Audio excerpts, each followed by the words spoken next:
Hey, it's Ashley. If you haven't done so yet, subscribe to my channel. You know you want to. It's so easy. Just click below.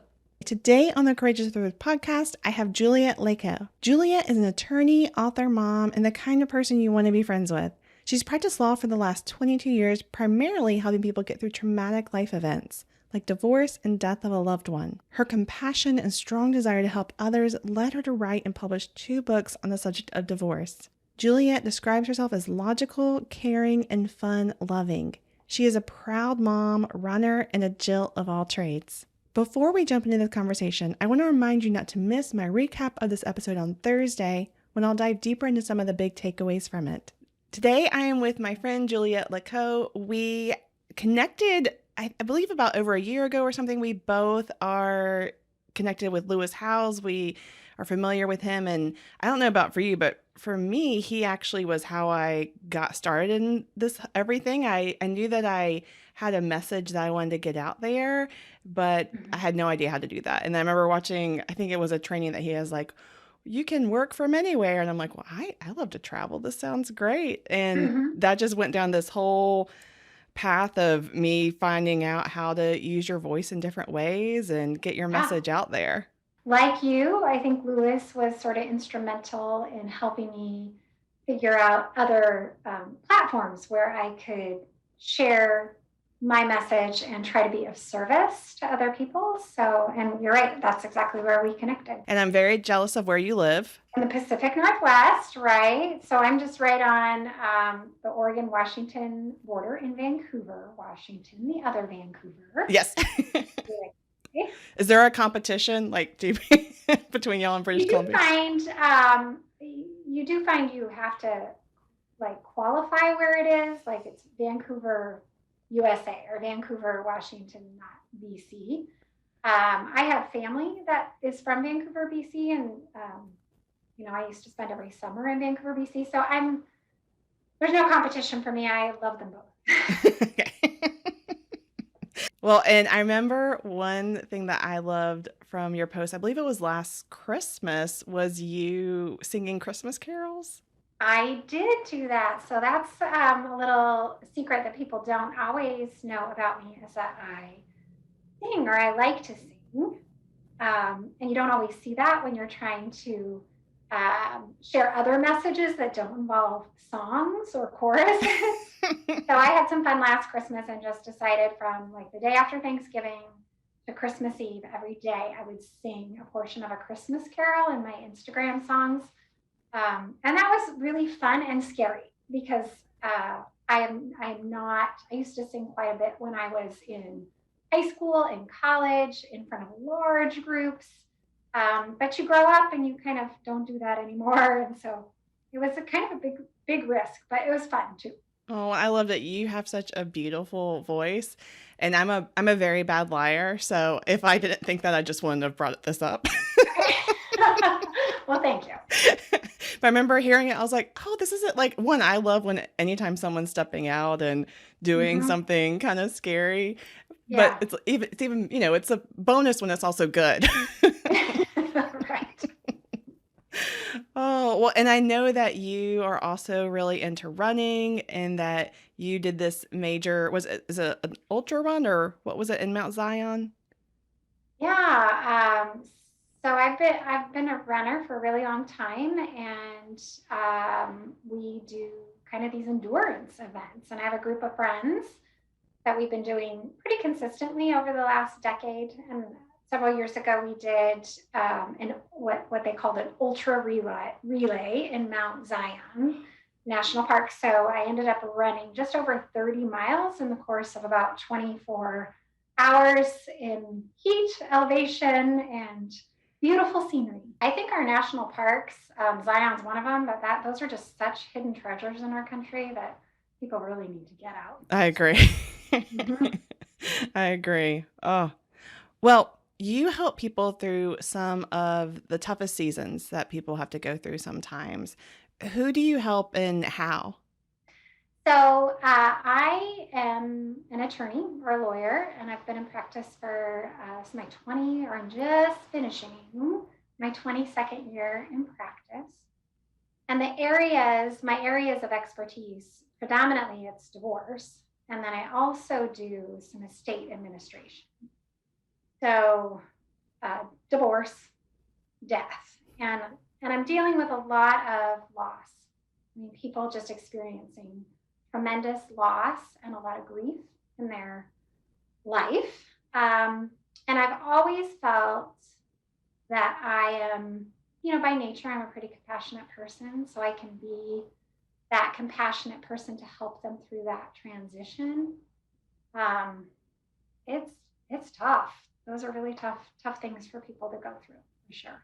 Yeah, and I can only imagine that it's people need support in multiple ways, and one is the actual all the steps that need to happen legally and all these different things that people don't think of. And, most of these I would imagine are unexpected times, and so I can only imagine what a great thing it is for people to come across someone like you that one has all of those skills and expertise that they need to navigate this, you know, legally, but then also to have someone like you that's so compassionate that can really be there for them in other ways that they might need in those moments. Right. I think that's true. I don't pretend to be a therapist or a counselor, but I certainly can hold space for people with those really tough emotions. I may not be able, I don't have all the answers to how to solve those and make that better, but I certainly can be compassionate and caring, handling the legal aspects and those tasks associated with the legal process. And that I get a tremendous amount of satisfaction from that. And it's also, my greatest privilege that people trust those issues to me to help. Yeah, absolutely. Now, what in your life led to you wanting to help people in these areas? Yeah. Um, I don't have like a definitive answer, but I know as a kid, I had, and still do, I have a tender heart. I'm a caring person, a lot of empathy. And when I went to law school, I didn't have any preconceived notions of, I was going to be a corporate lawyer, a criminal defense lawyer. I just liked learning about the law and going through that process. And when I started working for a law firm in law school, I just found myself naturally drawn to the family law or domestic relations attorneys and their work and their clients and being able to connect with them and talk with them and interview and help them and sit with them. It just felt really like a natural area for me to practice. I love that. Oh, Mm-hmm. um, and I love that you've talked before about how you value slowing down and Mm-hmm. the importance of reflection, that not just with your clients, but also with your children. What are some ways that you help them put that into practice and why?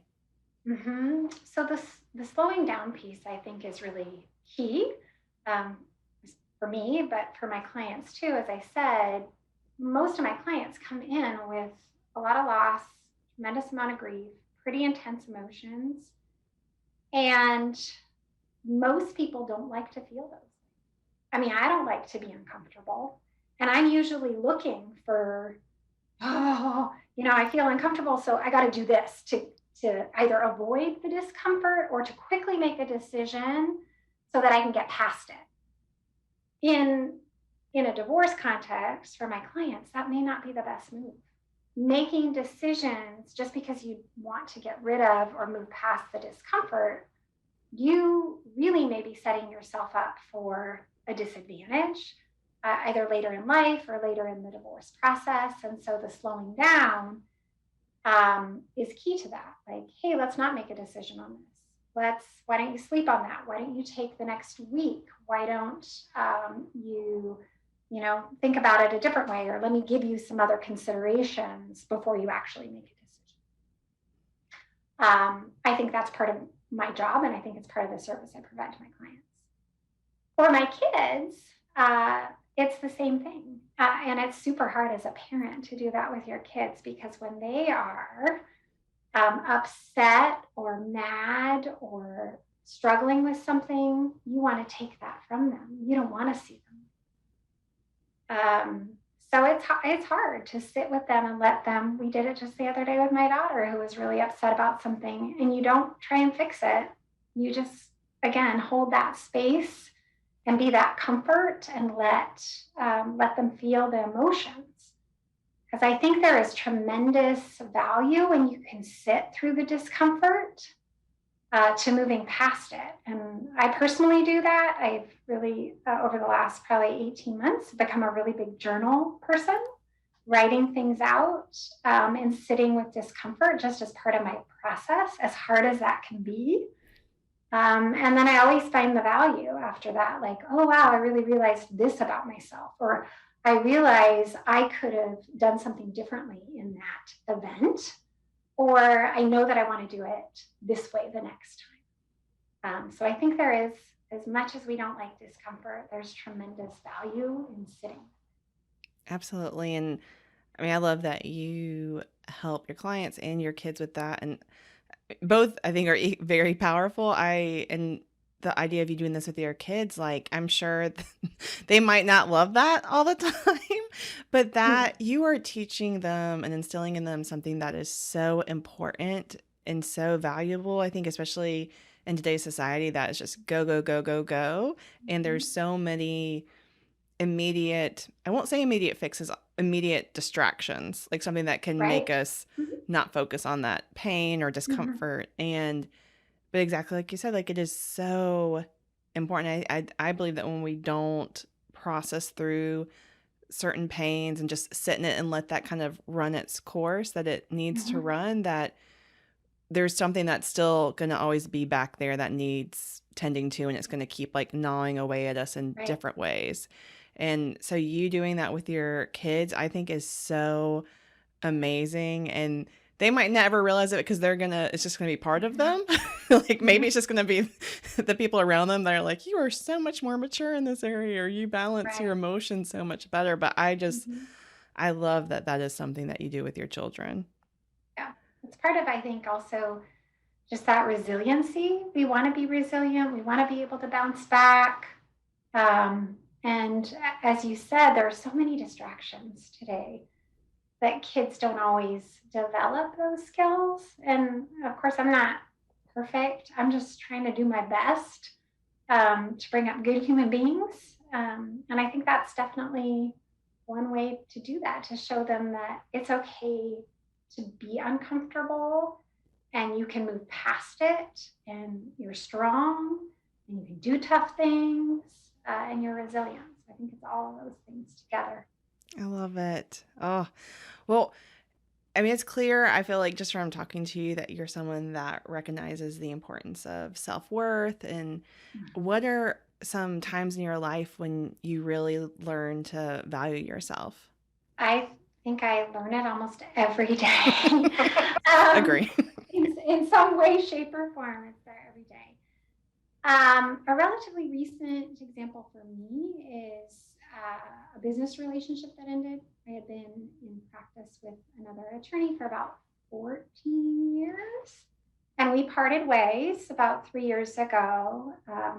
My attorney partner was retiring, and it was really just shocking how difficult, how that struggle of ending that business relationship, figuring out the money, which money just can be such a wedge between people, and then not expecting, I didn't expect that it would be as difficult as it would be. I didn't expect um, to be on the end of some pretty intense emotions. And that was really hard for me to, I mean, I can remember occasions being in our office and having to close my door and just cry because I'm like, wow, this is somebody that I have been in a really good partnership for these many years. And why is it ending like this? Mm. And I really think, I mean, it was such a struggle to get through that breakup. if you will, Yeah. because it really was like a breakup. Um, and just feel, I mean, it was such a terrible time. Like, I think back on it and I think, wow, I lost weight. I lost my eyelashes because I was Wow. so stressed Yeah. out. And I was really doubting, like, oh, gosh, maybe I should just like say whatever, take it all. I don't, Yeah.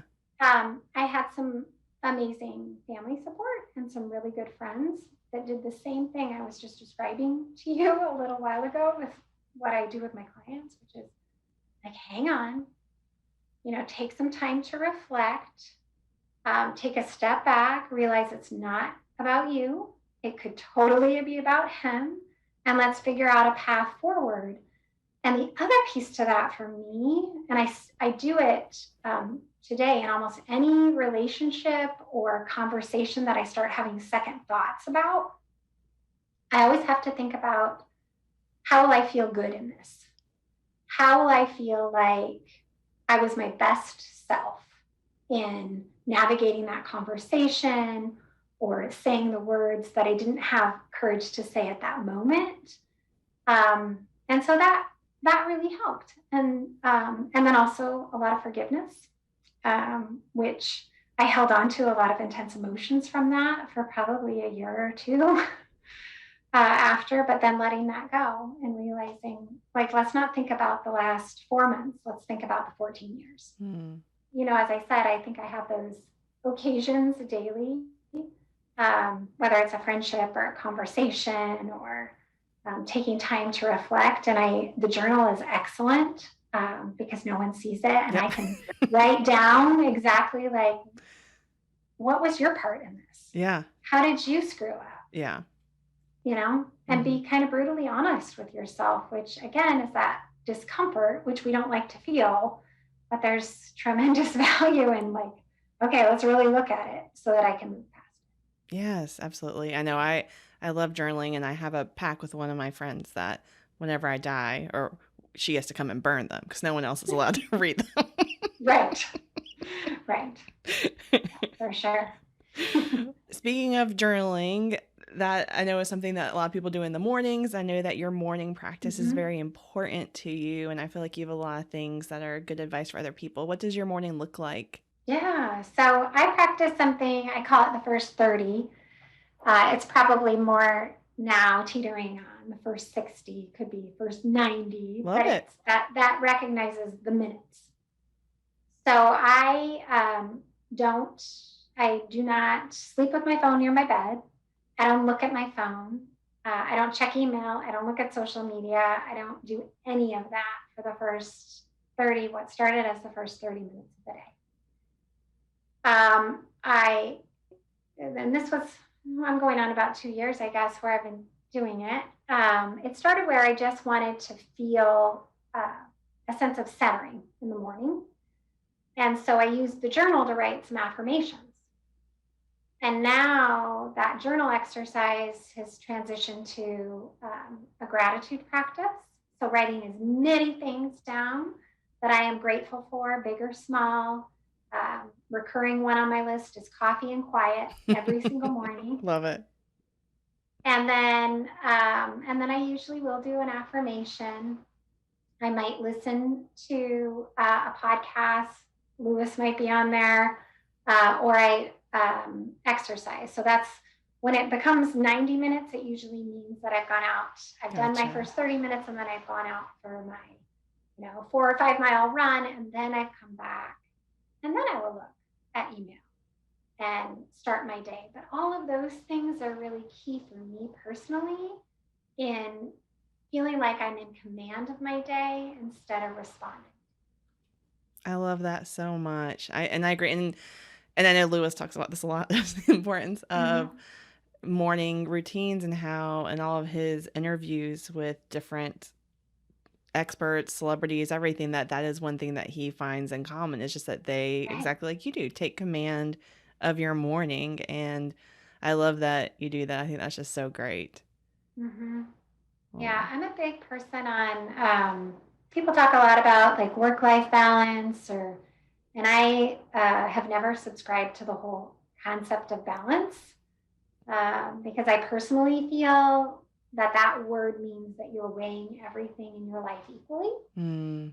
There's balance, and that's not true for me. I have bigger priorities, with my family or my kids, and then of course my work and other things. So I always drive to find centering, and not have all the things competing, but just like, how am I going to feel centered and go about my day, and take care of all the things that I need to. And for me, it starts with really making it a practice in the morning to do, the journaling.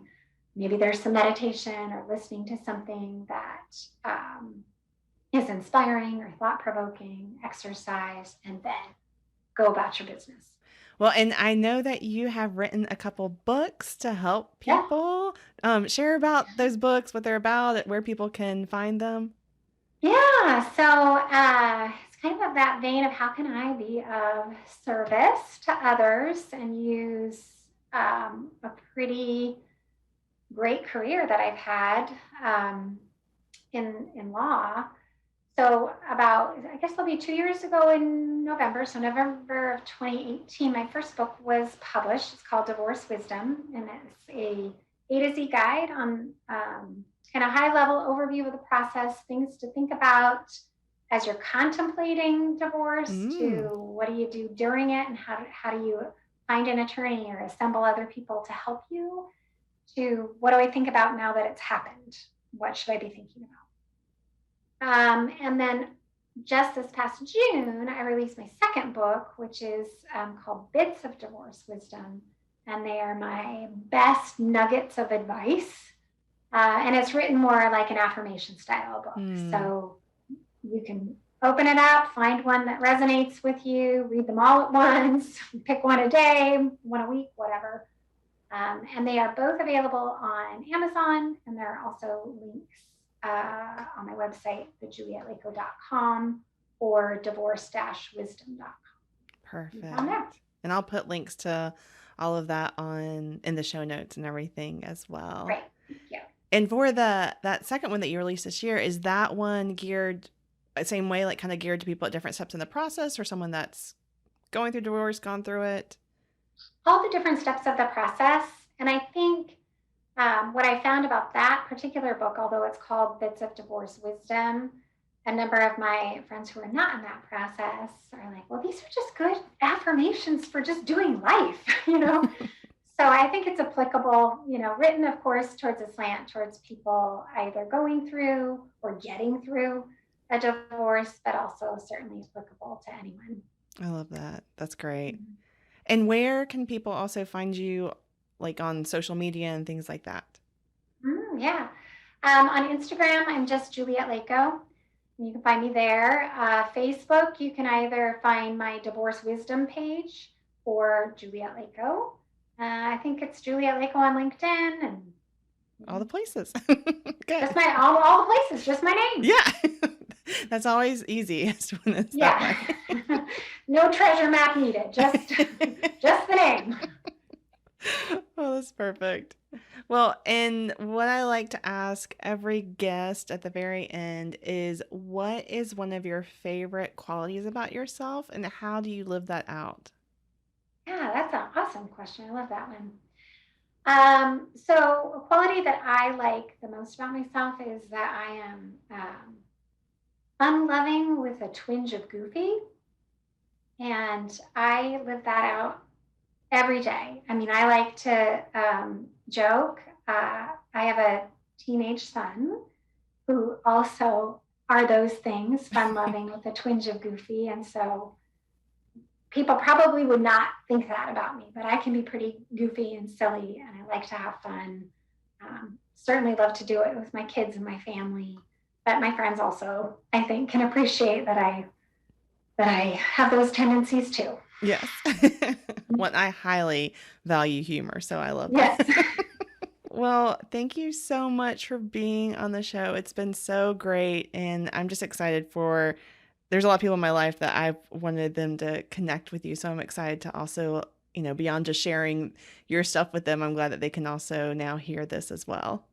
Yeah, well, thank you so much for asking. I've really appreciated connecting with you over the past year, and I'm so impressed with your message and what you're trying to do to support other people. So thank you for being you. Oh, thanks.